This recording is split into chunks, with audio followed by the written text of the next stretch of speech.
नमस्कार दोस्तों, आज की गणेश चतुर्थी बहुत खास है क्योंकि 126 साल बाद ग्रहों के शुभ योग बन रहे हैं। बता दें कि इस गणेश चौथ को कलंक चौथ भी कहते हैं क्योंकि इस चतुर्थी पर चांद देखने की मनाही होती है। दरअसल चांद को मिले श्राप के मुताबिक जिसने भी इस दिन चांद को देखा उसे कलंक लग जाता है। इसीलिए किसी ने भी अगर गलती से चांद देख लिया तो वो क्या करे कि उस व्यक्ति पर किसी तरह का कलंक ना लगे। जानने के लिए वीडियो को अंत तक जरूर देखें। नमस्कार साथियों, मैं संजय दारा सिंह, एस्ट्रोजेम साइंटिस्ट।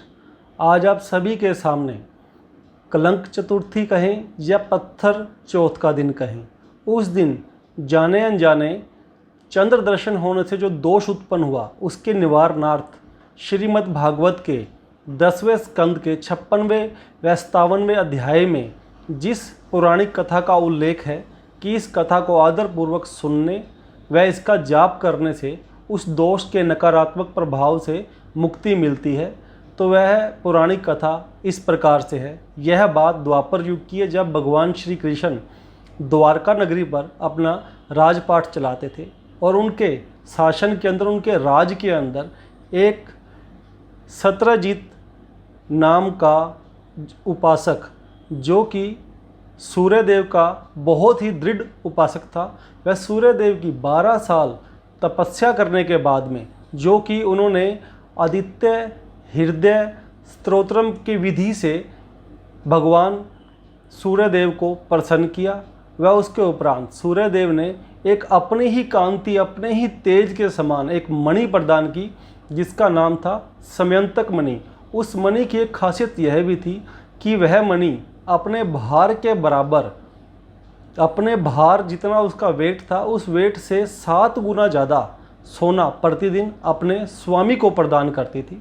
इस बात की चर्चा पूरे राज्य में फैल गई, तो भगवान श्री कृष्ण ने निवेदन किया कि इस मणि को राजकोष में आप जमा करवाइए, ताकि इससे उत्पन्न धन संपत्ति से सभी राज्यवासियों को, सभी देशवासियों का भला किया जा सके, उनको सुख सुविधाएं प्रदान की जा सके।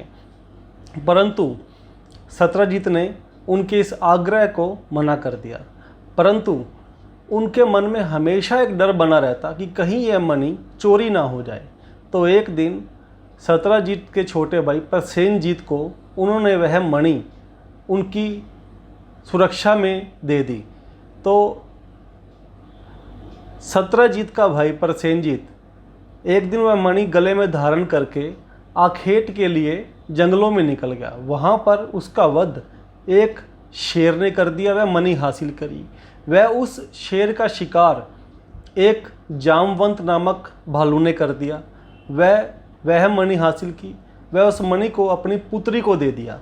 तो जब भगवान श्री कृष्ण ने सत्रजीत से आग्रह किया कि मणि उन्हें राजकोष में जमा करवाए, परंतु उन्हें वह मणि राजकोष में जमा न करवाने के कारण मन में यह विचार आ गया कि कहीं भगवान श्री कृष्ण ने उस मणि के लालच में, उस मणि के लोभ में तो मेरे भाई की हत्या नहीं कर दी। तो यह एक झूठा आरोप, झूठा कलंक भगवान श्री कृष्ण पर लग गया था। तब भगवान श्री कृष्ण ने कहा कि ये कलंक झूठा है, परंतु मैं मणि को खोज के लाऊंगा। तो वह उस मणि की खोज करते करते उस गुफा में चले गए जहाँ पर उस जामवंत नामक भालू ने उस मणि को अपनी पुत्री को दिया था। जैसे ही उन्होंने गुफा में एंटर किया, गुफा में प्रवेश किया, क्या देखते कि बहुत ही सुंदर कन्या उस मणि से खेल रही है। वह उस गुफा के अंदर बहुत दिव्य प्रकाश है। तो उन्होंने वह मणि उन्हें वापस देने के लिए कहा, परंतु उन्होंने मना कर दिया। वह कहा कि यह मणि तो मेरे पिता श्री जामवंत जी ने मुझे दी है, तो आप उन्हीं से ले लो।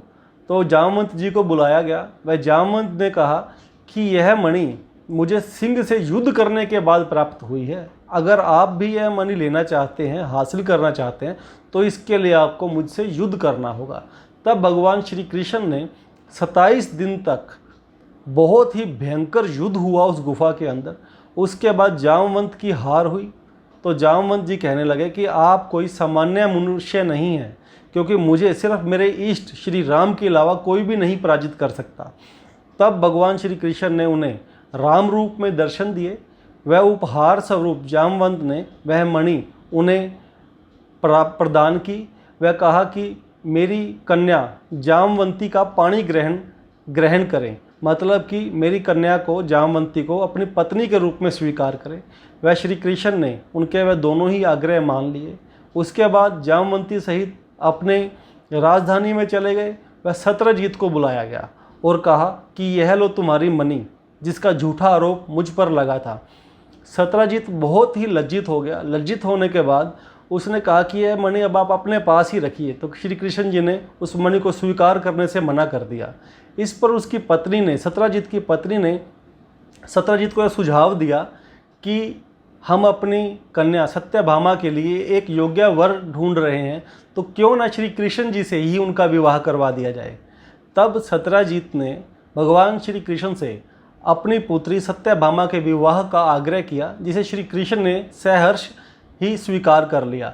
वह उपहार स्वरूप सत्यजीत ने वह मणि, समयंतक मणि भी भगवान श्री कृष्ण को अपनी पुत्री के विवाह के उपरांत उनको भेंट कर दी।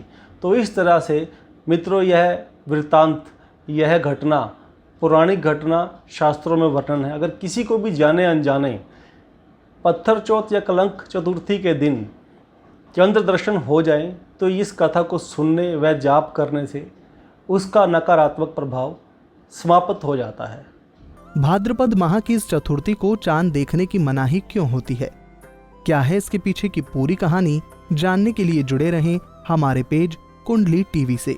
इसी तरह की और भी जानकारी लेने के लिए हमारे चैनल को सब्सक्राइब करें और नई वीडियो की नोटिफिकेशन के लिए बेल आइकॉन दबाएं। अगर आप ये वीडियो फेसबुक पर देख रहे हैं तो वीडियो को लाइक और शेयर करें। साथ ही अपनी राय कमेंट बॉक्स में जरूर बताएं। धन्यवाद।